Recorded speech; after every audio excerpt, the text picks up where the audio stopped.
Hello everyone, स्वागत है आप सभी लोगों का हमारे चैनल अभिविजन में। आज हम सभी बेंथम के उपयोगितावाद के सिद्धांत को समझने की कोशिश करेंगे। यदि आप चैनल पर नए हैं तो चैनल को सब्सक्राइब कर लीजिए for all the daily political science video updates. और यदि आपको चैनल के टेलीग्राम ग्रुप से जुड़ना है तो लिंक डिस्क्रिप्शन में दी हुई है, या फिर आप टेलीग्राम ऐप पर जाकर अभिविजन को सर्च करें तथा हमारे चैनल के टेलीग्राम ग्रुप को सब्सक्राइब करके जुड़ सकते हैं। वहां आपको पॉलिटिकल साइंस से रिलेटेड पीडीएफ्स एवं इंपॉर्टेंट नोट्स अवेलेबल होंगी। ये मेरे बारे में कुछ इंफॉर्मेशन है,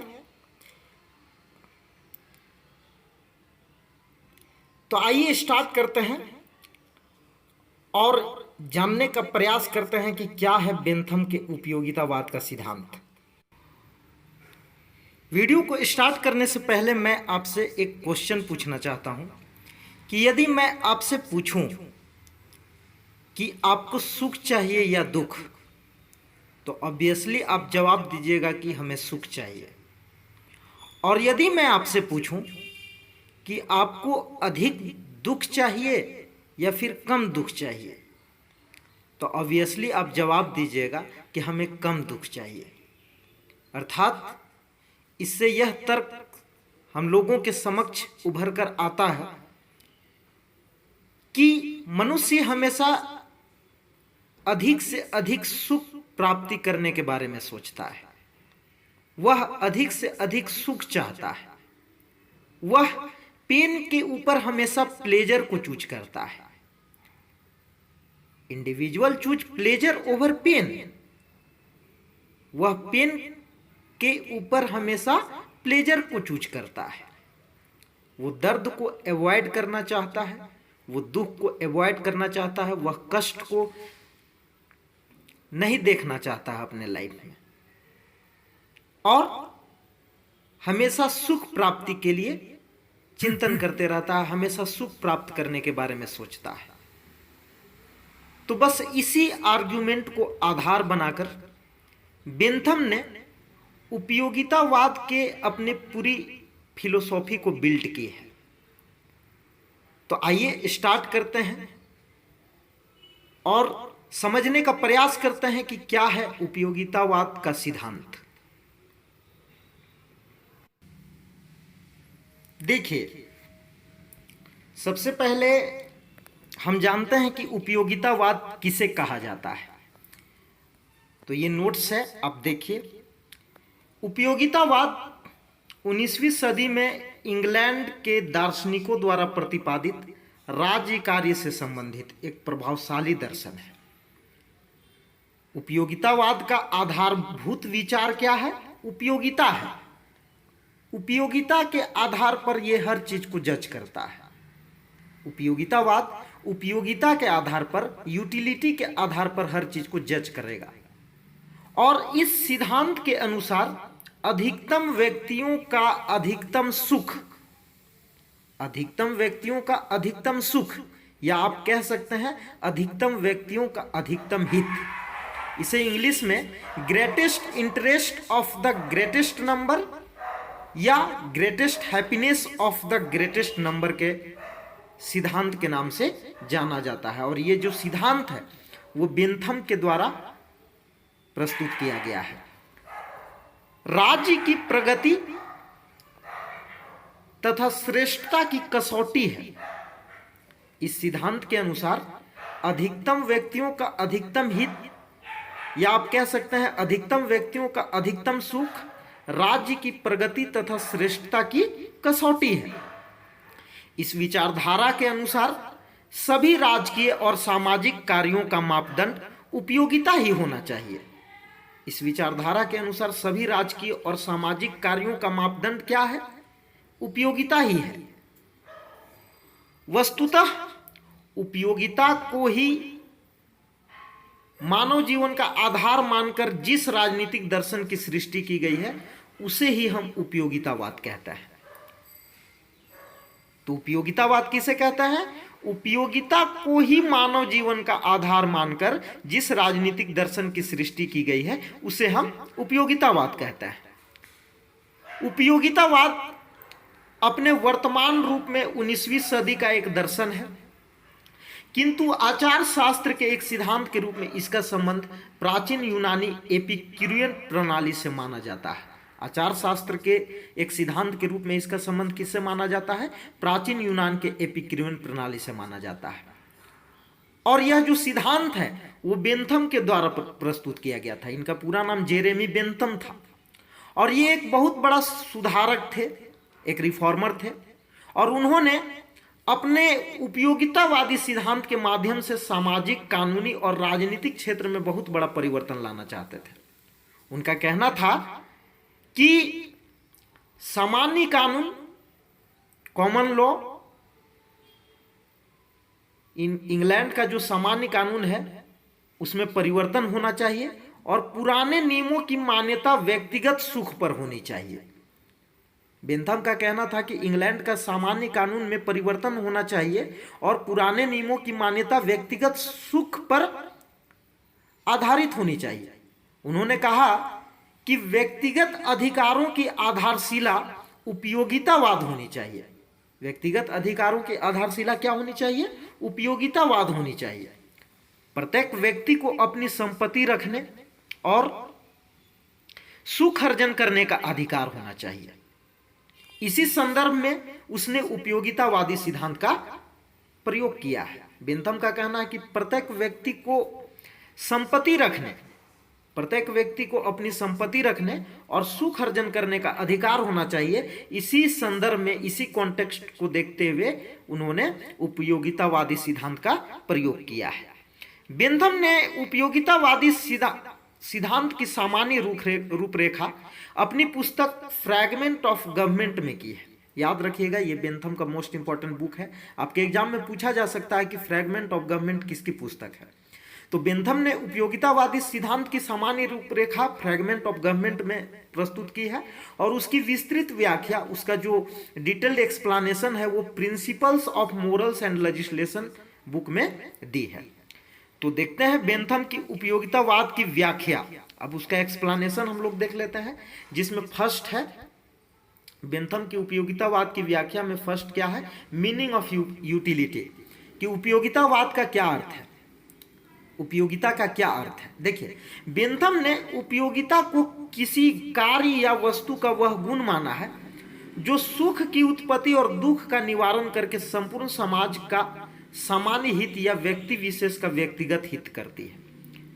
बेंथम उपयोगिता को किसी कार्य या वस्तु का वह गुण माना है जो सुख की उत्पत्ति करे और दुख का निवारण करे, जिससे संपूर्ण समाज का सामान्य हित, कॉमन इंटरेस्ट, या आप कह लीजिए कि इंडिविजुअल इंटरेस्ट पूरी हो सके।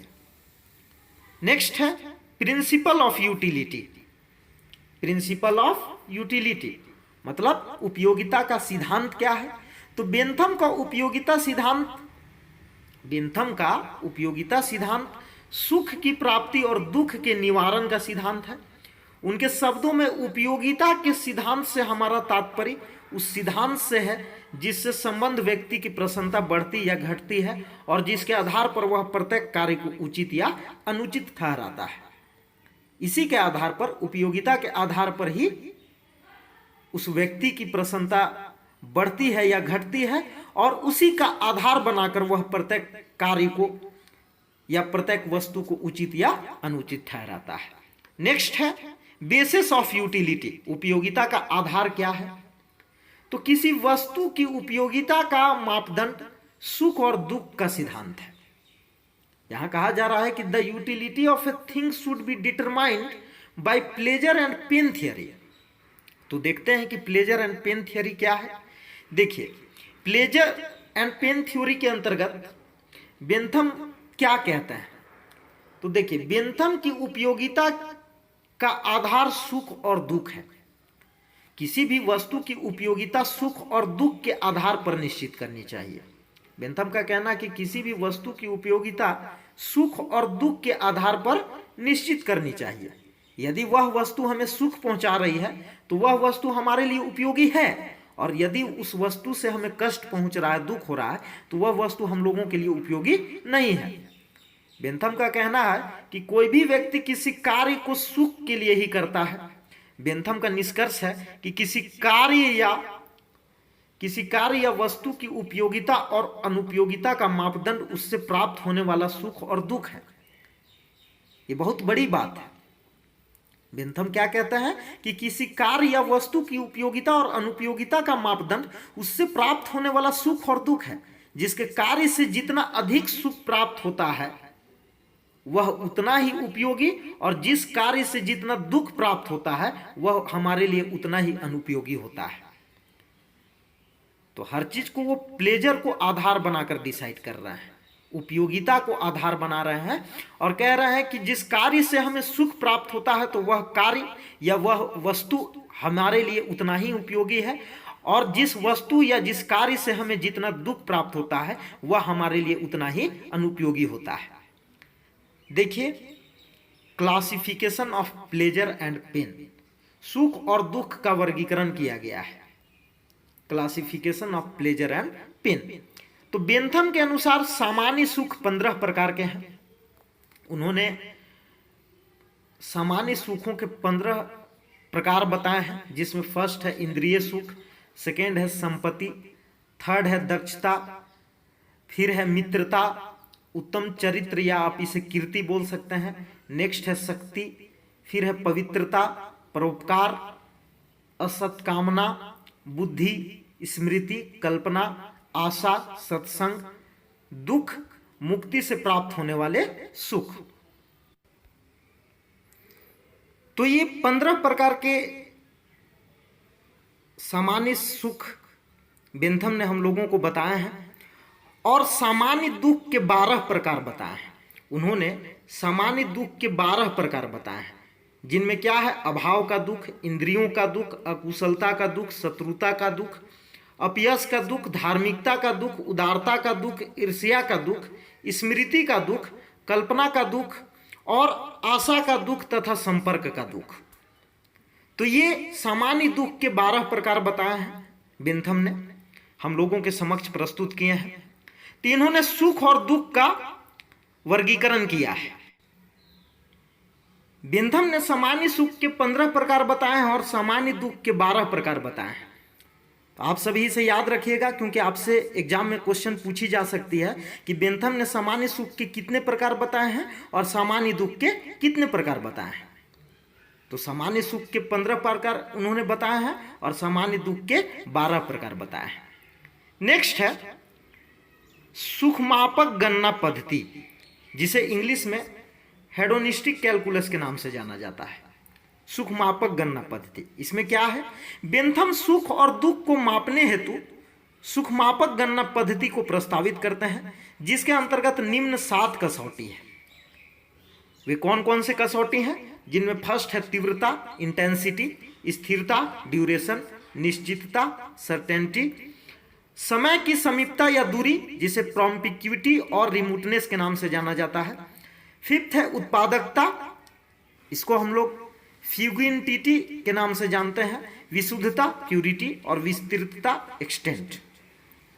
तो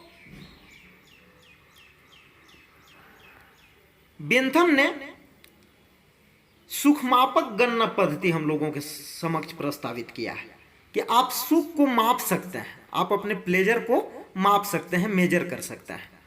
बेंथम इन कसौटियों के अतिरिक्त 32 कारकों का भी उल्लेख करते हैं, जैसे आयु, लिंग, शिक्षा, स्वास्थ्य, मनोवृत्ति, वंश परंपरा, आर्थिक दशा, सामाजिक स्थिति, शारीरिक बल, शारीरिक दोष, ज्ञान, मानसिक शक्ति इत्यादि। और बेंथम का विचार है कि उपर्युक्त कसौटियों और कारकों का प्रयोग करके हम न सिर्फ सुख और दुख की नाप तोल कर सकते हैं, बल्कि इसके द्वारा धार्मिक, सामाजिक, आर्थिक, राजनीतिक और नैतिक आस्थाओं एवं मूल्यों का निर्धारण भी कर सकता है। बेंथम ने सुखमापक गणना पद्धति और उपयोगितावादी सिद्धांत का प्रतिपादन मुख्य रूप से विधायकों और राजनीतिज्ञों के लिए किया है, नैतिकवादियों के लिए नहीं किया है। नेक्स्ट है सुखों में गुण का नहीं वरन केवल मात्रा का भेद होता है। ये बहुत ही इंपॉर्टेंट है आपके एग्जाम पॉइंट ऑफ व्यू से, कि बेंथम का कहना है कि pleasures differs in quantity and not in quality, कि सुखों में गुण का नहीं वरन केवल मात्रा का भेद होता है। तो आइए इस कंसेप्ट को समझते हैं, क्या है ये कंसेप्ट। देखिए, बेंथम की उपयोगितावादी सिद्धांत के अनुसार सुख में केवल मात्रा का भी भेद होता है। बेंथम की उपयोगितावादी सिद्धांत क्या कहती है कि सुख में केवल मात्रा का अंतर होता है, गुण का अंतर नहीं होता है। दूसरे शब्दों में कहा जा सकता है कि विभिन्न सुख एक दूसरे से कम या अधिक हो सकते हैं किंतु गुण में भिन्न नहीं होते। इनका कहने का तात्पर्य यह है कि विभिन्न प्रकार के सुखों में केवल मात्रा का अंतर होता है, इसलिए विभिन्न प्रकार के सुख एक दूसरे से कम या अधिक हो सकते हैं लेकिन गुणों में कोई भिन्नता नहीं होती। यदि आप कहें या कि काव्य का आनंद भोजन के आनंद से अच्छा है, तो इसका अर्थ यह होगा कि वह भोजन के आनंद से मात्रा में अधिक है। आप बात को समझ पा रहे होंगे। बेंथम एक एग्जाम्पल देते हैं कि यदि हम कहें कि काव्य का जो आनंद है, कविता पढ़ने का जो आनंद है, वो भोजन के आनंद से अच्छा है, तो इसका अर्थ क्या है? इसका अर्थ यह होगा कि वह भोजन के आनंद से मात्रा में अधिक है, न कि गुण में। बेंथम का ऐसा कहना था कि विभिन्न प्रकार के सुखों में केवल मात्रा का अंतर होता है। आप सभी याद रखेंगे इस पॉइंट को, ये पॉइंट बहुत ही इंपॉर्टेंट है। उपयोगिता के सिद्धांत के अनुसार यह कहना गलत होगा कि एक सुख दूसरे से श्रेष्ठ अथवा निम्न कोटि का होता है। उपयोगिता के सिद्धांत के अनुसार यह कहना गलत होगा कि एक सुख दूसरे से श्रेष्ठ अथवा निम्न कोटि का होता है, यह कहना गलत होगा, क्योंकि गुण के आधार पर उन सुखों में कोई अंतर नहीं है। उन सुखों में सिर्फ अंतर है तो मात्रा का। बेंथम का ऐसा कहना था। और इस संदर्भ में बेंथम का एक बहुत ही प्रसिद्ध कथन है कि सुख की मात्रा समान होने पर पुष्पिन एक प्रकार के बच्चों का खेल होता है। उनका कहना है कि सुख की मात्रा समान होने पर पुष्पिन खेलना भी उतना ही श्रेष्ठ है जितना कि काव्य पाठ करना, जितना कि एक कविता पढ़ना। अगर सुख की मात्रा समान है तो पुष्पिन खेलने में उतना ही आनंद होता है, उतना ही सुख की प्राप्ति होती है जितना कि हम लोगों को काव्य पाठ करने में। तो ये स्टेटमेंट को आप याद रखेंगे, कितनी ही बार ये स्टेटमेंट पूछा गया है कि सुख की मात्रा समान होने पर पुष्पिन खेलना उतना ही श्रेष्ठ है जितना कि काव्य पाठ करना। ये स्टेटमेंट किसका है? तो आप आंसर टिक करके आएंगे कि ये स्टेटमेंट जो है वो बेंथम का है कि सुख की मात्रा समान होने पर पुष्पिन खेलना भी उतना ही श्रेष्ठ है जितना कि काव्य पाठ करना। नेक्स्ट है हम लोगों का sources of pleasure and pain, कि सुख और दुख का जो स्रोत है वो कौन कौन से स्रोत हैं हम लोगों के समक्ष।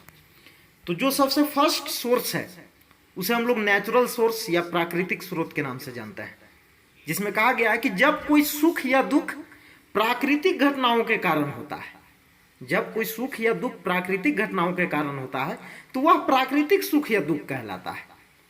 सेकेंड है राजनीतिक अथवा कानूनी, जब कोई सुख या दुख राजनीतिक व्यवस्था अथवा कानून के कारण मिलता है तो वह राजनीतिक सुख या दुख कहलाता है। थर्ड है नैतिक सुख, जब कोई सुख या दुख नैतिक दृष्टि से अच्छा या बुरा काम करने पर होता है तो उसे नैतिक सुख या दुख कहता है। जब आप कोई ऐसा काम करते हैं जिससे आपको अच्छा फील होता है, जिससे आपको लगता है कि आपने नैतिकता का पालन किया है, तो वह नैतिक सुख या दुख कहलाता है। जैसे कि आप कोई ऐसा काम करते हैं जिससे अंदर से आपको अनुभव होता है, अंदर से एहसास होता है कि नहीं, वो काम आपको नहीं करना चाहिए, वो नैतिकता से परे है, तो उससे आपको दुख भी हो सकता है। फोर्थ जो हमारा सोर्स है वो है सामाजिक या लौकिक, जब किसी कार्य को करने पर समाज हमें पुरस्कार या दंड देता है तो हमारा सुख या दुख सामाजिक होता है। और फिफ्थ जो है वो है धार्मिक सुख, धार्मिक मान्यताओं के अनुसार या धार्मिक धार्मिक विरुद्ध काम करने पर जो दुख या सुख मिलता है उसका स्रोत क्या होता है? धर्म होता है। ये 5 प्रकार के सुख और दुख के स्रोत बताए गए हैं। नेक्स्ट है उपयोगितावाद के आधारभूत सिद्धांत कौन कौन से हैं? ये आपके लिए इंपॉर्टेंट है, किसी भी एग्जाम के लिए इंपॉर्टेंट है, तो आइए इसको समझते हैं। उपयोगितावाद एक ऐसी विचारधारा है जो यथार्थवादी पक्ष पर आधारित है। यथार्थवादी पक्ष इसे क्यों कहा गया है? क्यों ये यथार्थवादी पक्ष पर आधारित है? क्योंकि यह यथार्थ पर आधारित होता है। यह यथार्थ है, यह रियलिटी है, यह सच्चाई है कि व्यक्ति अधिक से अधिक सुख प्राप्त करना चाहता है और पेन को एवॉइड करता है, दुख को एवॉइड करता है, अपने जीवन में वो दुख को नहीं आने देना चाहता है।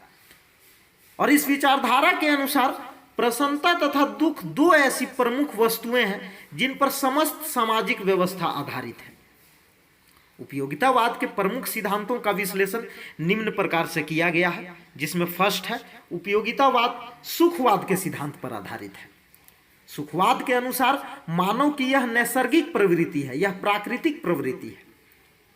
क्या है उनकी नैसर्गिक प्रवृत्ति? कि वह सुख प्राप्त करना चाहता है और पीड़ा से दूर रहना चाहता है, कष्ट से दूर रहना चाहता है। और मानव के सभी कार्यों की अच्छाई बुराई की कसौटी क्या है? सुख है। कि मनुष्य कोई भी कार्य इसलिए करते हैं क्योंकि वो अधिक से अधिक सुख को प्राप्त कर सके। जिस कार्य को करने में मनुष्य को प्लेजर की अनुभूति नहीं होगी, जिस कार्य को करने में एक मनुष्य को हैप्पीनेस का एक्सपीरियंस नहीं होगा, तो उस काम को वो नहीं करेंगे। सेकंड जो सिद्धांत है वो सिद्धांत है राज्य का कार्य अधिकतम व्यक्तियों के अधिकतम सुख की साधना है। इसके अंतर्गत उपयोगितावाद प्रमुख रूप से सार्वलौकिक सुखवाद, यूनिवर्सल हेडोनिज्म के नाम से इसे जाना जाता है, इसकी धारणा पर आधारित एक नैतिक सिद्धांत है। उपयोगितावाद प्रमुख रूप से सार्वलौकिक सुखवाद की धारणा पर आधारित एक नैतिक सिद्धांत है, जिसे बेंथम ने अधिकतम व्यक्तियों के अधिकतम हित की धारणा के रूप में राजनीतिक सिद्धांत का रूप प्रदान किया है। और उपयोगितावादियों के अनुसार राज्य एक कल्याणकारी संस्था है। राज्य क्या है? एक वेलफेयर इंस्टीट्यूशन है और राज्य के अस्तित्व को उपयोगिता तथा अधिक से अधिक व्यक्तियों की प्रसन्नता के आधार पर ही न्यायसंगत समझा जा सकता है। एक स्टेट को कब जस्टिफाई किया जा सकता है? एक स्टेट को इस आधार पर जस्टिफाई किया जा सकता है कि उसके पॉलिसी से, उसकी नीतियों से, उसके डिसीजन से, उसके निर्णयों से कितने व्यक्तियों को सुख की प्राप्ति हो रही है, कितने व्यक्तियों को लाभ मिल पा रहा है। अगर एक स्टेट कुछ ऐसा कानून पारित करता है, कोई ऐसा कानून पारित करता है, कोई ऐसा लॉ बनाता है जिससे अधिकतम व्यक्तियों को लाभ मिल रहा हो उस कानून से, जिससे अधिकतम व्यक्तियों के हितों की पूर्ति हो पा रही है, जिससे अधिकतम व्यक्तियों को सुख की प्राप्ति हो पा रही है, तो वह कानून, वो जो कानून है जो राज्य के द्वारा बनाया गया है, उस कानून का पालन व्यक्ति के द्वारा भी किया जाएगा और तभी एक स्टेट को न्यायसंगत माना जाएगा।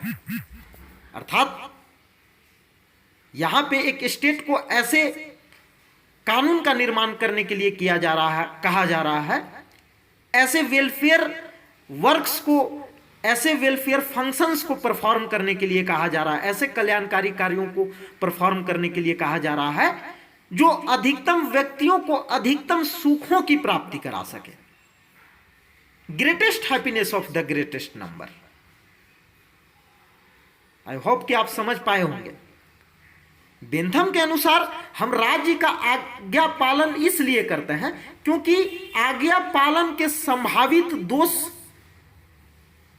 अवज्ञा के संभावित लाभों की अपेक्षा कहीं कम है। देखिए एक बार फिर से हम इस स्टेटमेंट को पढ़ रहे हैं कि बेंथम के अनुसार हम राज्य का आज्ञा पालन क्यों करते हैं, हम राज्य के कानूनों का पालन क्यों करते हैं, उसके ऑर्डर या कमांड का पालन क्यों करते हैं, उसका ओबे क्यों करते हैं? इसलिए क्योंकि आज्ञा पालन के संभावित दोष, आज्ञा पालन के जो संभावित दोष हैं वो अवज्ञा संभावित लाभों की अपेक्षा कहीं कम है। अगर हम राज्य के कानूनों का उल्लंघन करते हैं, उसकी अवज्ञा करते हैं, उसकी अवहेलना करते हैं, तो उससे जो संभावित लाभ है वो कानून का पालन करने की अपेक्षा कहीं कम है। अर्थात यहां पे ये कहा जा रहा है कि राज्य के द्वारा जो हमें आज्ञा प्रदान किया जा रहा है, राज्य जो हमें ऑर्डर दे रहा है, राज्य जो लॉ को बना रहा है, जिस कानून को बना रहा है, यदि हम उसका पालन करते हैं तो उस कानून का पालन करने में हमें अधिक लाभ की प्राप्ति होगी। लेकिन यदि हम उस कानून का उल्लंघन करते हैं, यदि हम उस कानून का अवज्ञा करते हैं, तो वह आज्ञा पालन के संभावित दोष से अवज्ञा के संभावित लाभों की अपेक्षा कहीं कम है। अर्थात आप कह लीजिए कि जितना आज्ञा पालन में आपको कष्ट नहीं मिलेगा, उतना कानून का उल्लंघन करने पर उससे दुगना आपको कष्ट मिलेगा। आई होप कि इस स्टेटमेंट को आप समझ पाए होंगे। ये स्टेटमेंट आपके एग्जाम के लिए इंपॉर्टेंट है कि बेंथम के अनुसार हम राज्य का आज्ञा पालन इसलिए करते हैं क्योंकि आज्ञा पालन के संभावित दोष अवज्ञा संभावित लाभों की अपेक्षा कहीं कम है। नेक्स्ट है, ऐसी स्थिति में राज्य को अपने प्रत्येक कार्य करने से पहले यह देख लेना चाहिए कि उस कार्य से कितने व्यक्तियों का हित होता है, अर्थात उस कार्य से कितने लोगों को लाभ मिल पा रहा है।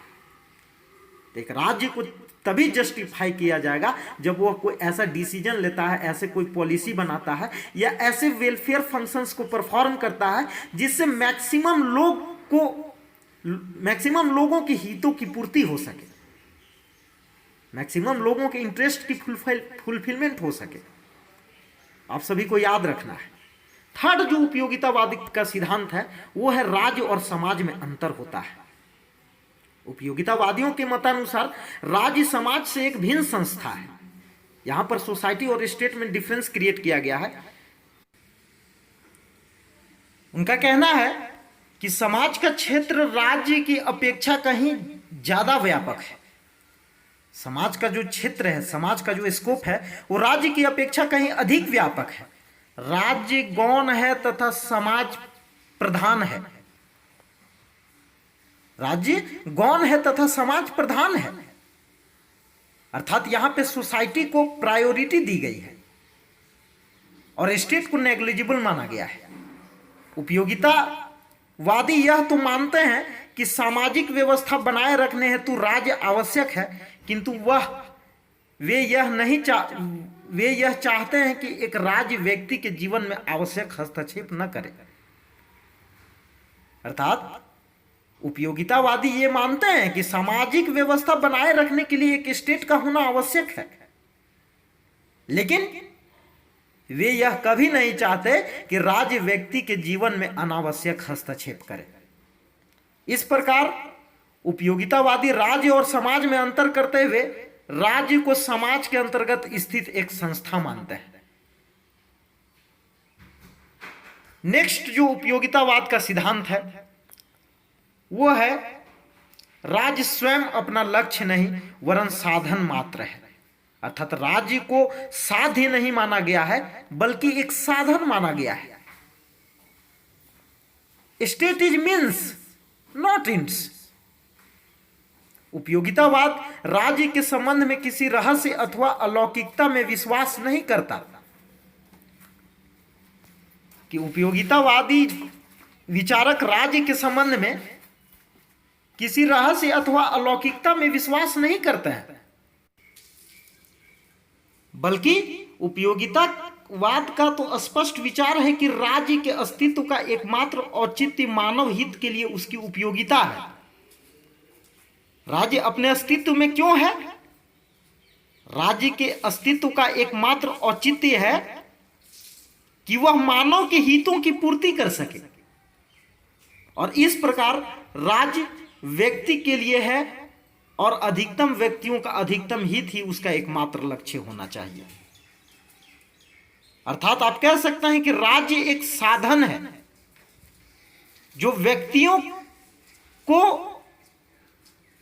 अपने हितों की पूर्ति करने में मदद करता है, अर्थात वह साधन का कार्य करता है ताकि व्यक्तियों के हितों की पूर्ति हो सके, वे अपने लक्ष्यों की प्राप्ति कर सके। और उपयोगितावादियों की दृष्टि में आदर्शवादियों की तरह राज्य कभी भी स्वयं अपना लक्ष्य नहीं हो सकता है। यह केवल साधन मात्र है, साध्य नहीं है। साध्य तो व्यक्तियों का व्यक्तिगत तथा सामूहिक कल्याण ही है। जैसा कि मैंने आपको अभी बताया, यदि राज्य व्यक्तियों के हितों की पूर्ति करने में सहायक सिद्ध होता है तो वही राज्य न्याय संगत है उपयोगितावादियों के अनुसार। अर्थात राज्य सिर्फ एक साधन की भांति कार्य करता है, वह अपने आप में लक्ष्य नहीं है। लक्ष्य क्या है? लक्ष्य व्यक्तियों का व्यक्तिगत हित है, लक्ष्य व्यक्तियों का व्यक्तिगत तथा सामूहिक कल्याण है। नेक्स्ट जो सिद्धांत है वो है उपयोगितावाद एक यथार्थवादी दर्शन है। उपयोगितावाद एक यथार्थवादी दर्शन है, एक रियलिस्टिक फिलोसॉफी है। कैसे? आइए समझते हैं। उपयोगितावाद 19वीं सदी का नितांत यथार्थवादी आंदोलन है और सभी उपयोगितावादी सामाजिक समझौता सिद्धांत तथा प्राकृतिक अधिकार सिद्धांत को नीरी मूर्खता कहकर उसका उपहास करते हैं। और जितने भी उपयोगितावादी विचारक हैं वो सोशल कॉन्ट्रैक्ट थियरी को नहीं मानते हैं, सामाजिक समझौता सिद्धांत को नहीं मानते हैं। तथा एक बात और भी याद रखिएगा कि वे नेचुरल राइट्स के सिद्धांत का भी खंडन करता है और उसी नीरी मूर्खता कहकर उसका उपहास करता है। उपयोगितावादियों का मानना है कि नेचुरल राइट्स जैसा कोई चीज होता ही नहीं है, प्राकृतिक अधिकार जैसा कोई चीज नहीं होता है। और सोशल कॉन्ट्रैक्ट थ्योरी को वो नहीं मानते हैं, उसे रिजेक्ट करता है। ये क्वेश्चन में आपको पूछा जा सकता है आपके एग्जाम में कि किन्होंने सामाजिक समझौता सिद्धांत तथा प्राकृतिक अधिकारों का खंडन किया है।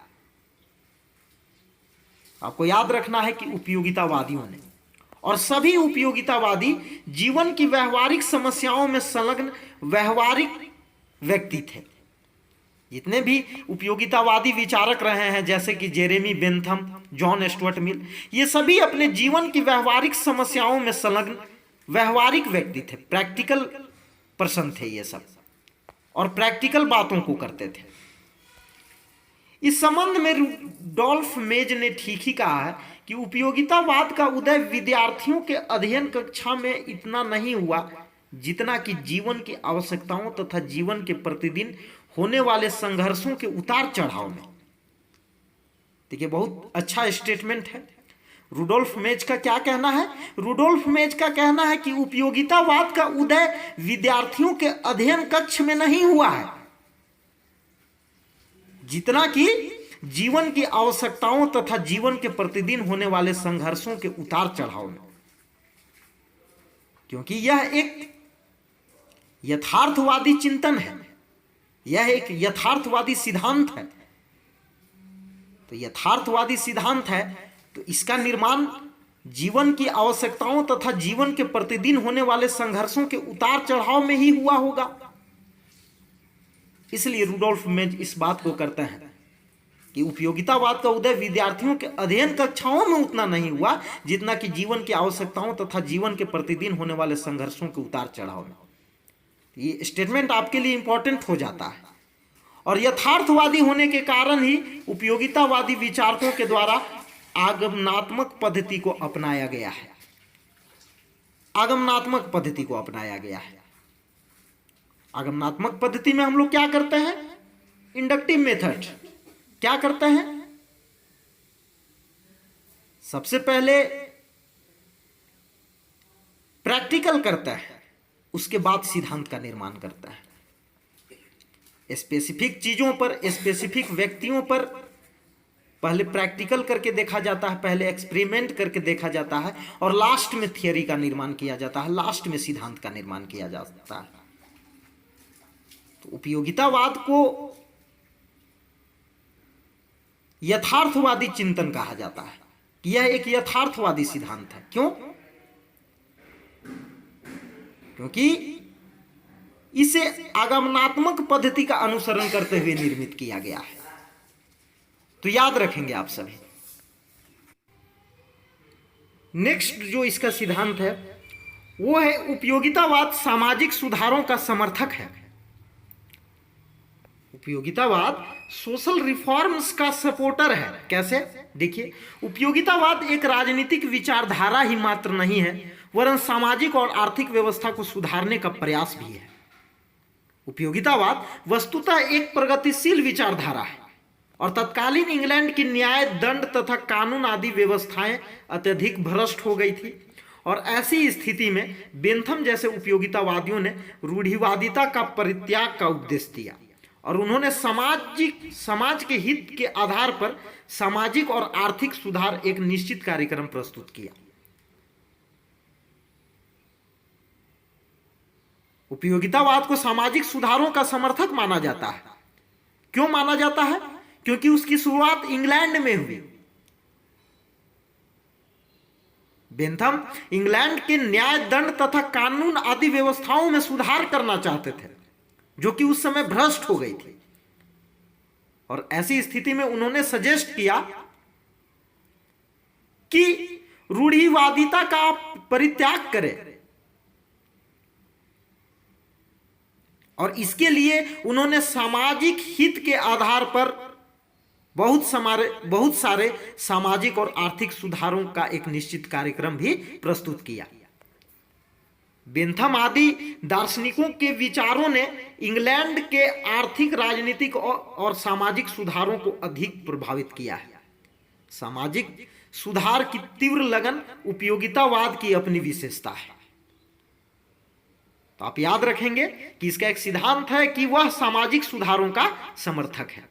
नेक्स्ट जो है वह है कि उपयोगितावाद संवैधानिक मार्ग में विश्वास करता है और यह एक ऐसी प्रगतिशील विचारधारा है, यह ऐसा दर्शन है जो आर्थिक और सामाजिक व्यवस्था में सुधार करना चाहता है, किंतु उपयोगितावाद समाज सुधार के लिए किसी क्रांति का उपदेश नहीं देता।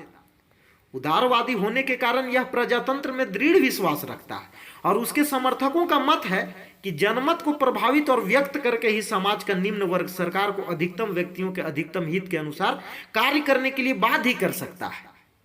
अर्थात एक तरह से आप कहिए कि ये लोकतंत्र को समर्थन दे रहे हैं, ये लोकतंत्र के समर्थक हैं, ये लोकतंत्र के विरोध नहीं है।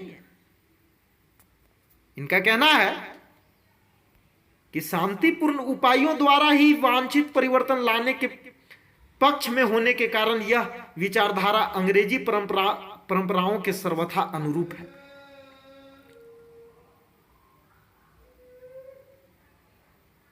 अर्थात उपयोगितावादी शांतिपूर्ण उपायों के द्वारा वांछित परिवर्तन लाने के पक्ष में है। ये किसी भी प्रकार के क्रांति का संदेश नहीं देता है, ये किसी भी प्रकार के रिवॉल्यूशन के पक्षधर नहीं है। और डॉक्टर वेपर के शब्दों में बेंथम ने अंग्रेजी जाति के परंपराओं के अनुसार इस बात का प्रतिपादन किया कि सुधार क्रांति की अपेक्षा सदैव ही वांछनीय है। वेपर का क्या कहना था कि वेपर का कहना था, बेंथम के बारे में उनका मत था कि बेंथम ने अंग्रेजी जाति की परंपराओं के अनुसार इस बात का प्रतिपादन किया कि सुधार जो है, रिफॉर्म, वो क्रांति की अपेक्षा सदैव ही वांछनीय है। कि क्रांति की अपेक्षा क्या बेहतर है? तो क्रांति की अपेक्षा बेहतर है रिफॉर्म्स, सुधार। नेक्स्ट जो इसका सिद्धांत है वह है राज्य की अपेक्षा शासन के सिद्धांत पर अधिक बल दिया गया है। उपयोगितावादी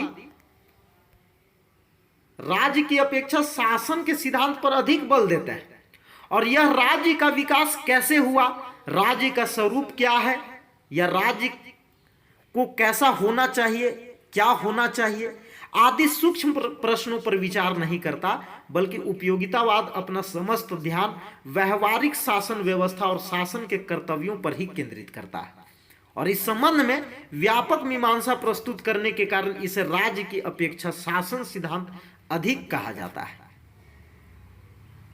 इसे राज्य की अपेक्षा क्या कहा जाता है? शासन सिद्धांत कहा जाता है। उपयोगितावाद के प्रतिपादक बेंथम के द्वारा दंड, न्याय व्यवस्था, जेल और शासन आदि के संबंध में विस्तार से विचार व्यक्त किए गए हैं।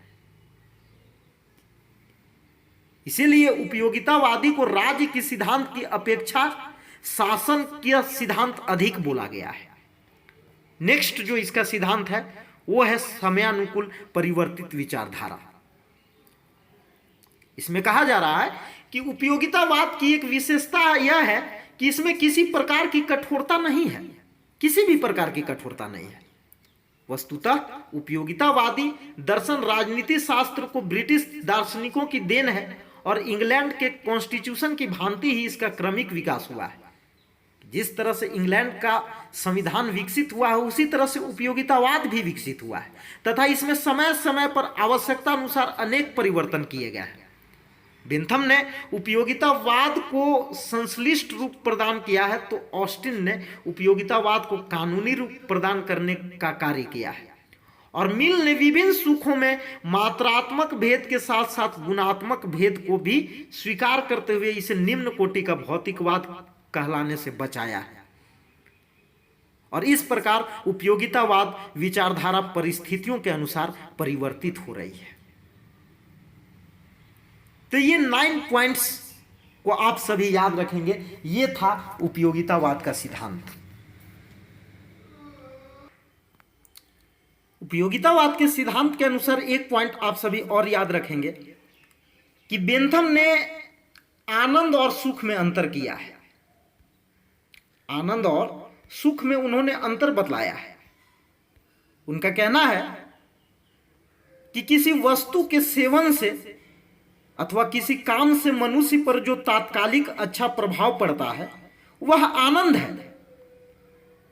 यदि आप किसी भोजन का सेवन कर रहे हैं या किसी वस्तु का सेवन कर रहे हैं या कोई ऐसा काम कर रहे हैं जिससे आप पर तात्कालिक कुछ अच्छा प्रभाव पड़ता है तो वह आनंद है, वह आपके जीवन का हैप्पीनेस है, वो खुशी है। लेकिन सुख क्या है? सुख के बारे में बेंथम का मत है, बेंथम का विचार है कि सुख मन की अस्थायी स्थिति है। सुख क्या है? सुख मन की अस्थायी स्थिति है जो अनेक प्रकार के आनंदों के योग से उत्पन्न होती है। उनका कहना है कि विभिन्न प्रकार के हैप्पीनेस को मिलाकर प्लेजर का निर्माण होता है, किंतु सभी प्रकार के आनंदों को एकत्र कर लेने से सुख उपलब्ध नहीं हो सकता। कुछ आनंद ऐसे भी होते हैं, कुछ हैप्पीनेस ऐसे भी होते हैं जिसका यदि आज आप सेवन कर लेते हैं तो आगे चलकर हो सकता है कि उस हैप्पीनेस के कारण आपको कष्ट मिले। आपके लाइफ में भी कभी कभी ऐसा हुआ होगा कि आज जिस चीज की वजह से आपको हैप्पीनेस मिल रहा है हो सकता है कि उसी हैप्पीनेस की वजह से आगे चल के आपको कष्ट मिलने लगे। वह सुख जो है वो आगे चलकर आपके दुख में कन्वर्ट हो जाए। अतः आप कह सकते हैं कि सुख के लिए कुछ आनंदों का त्याग भी करना पड़ता है। यदि आपको जीवन में प्लेजर की प्राप्ति करनी है तो आपको कुछ हैप्पीनेस को खोना होगा, कुछ खुशियों का परित्याग करना होगा, कुछ आनंदों का परित्याग करना होगा। और इसी प्रकार कुछ कष्ट भी ऐसे हो सकते हैं जिनके अंतिम परिणाम अच्छे होते हैं। बिल्कुल जैसे स्टूडेंट्स के संदर्भ में, स्टूडेंट के कॉन्टेक्स्ट में कहा जाता है कि यदि आप आज संघर्ष करते हैं, यदि आप आज कष्ट करते हैं तो उसका जो फाइनल कॉन्सिक्वेंसेस है, उसका जो फाइनल रिजल्ट है वो आपका अच्छा होगा, आपका परिणाम अच्छा होगा। इसीलिए उन कष्टों को, उन दुखों को स्वीकार करना अच्छा है। उन दुखों को स्वीकार करना अच्छा है। इस प्रकार बेंथम प्लेजर और हैप्पीनेस को अलग अलग करते हैं और उनमें अंतर को स्पष्ट करता है। और इनके बीच डिफरेंस को समझाने का प्रयास करता है। आई होप कि आपको उपयोगितावाद का सिद्धांत समझ में आया होगा। लेकिन दोस्तों, यदि आपको किसी भी तरह का डाउट हो, आप कमेंट बॉक्स में डाउट को मेंशन कर सकते हैं और पूछ सकते हैं। मैं हर संभव प्रयास करूंगा कि आपके डाउट को क्लियर कर सकूं। तो आज के लिए इतना ही। नेक्स्ट वीडियो में हम लोग देखेंगे बेंथम के उपयोगितावाद को किस किस आधार पर क्रिटिसाइज किया जाता है, किन किन आधारों पर उसकी आलोचना की जाती है।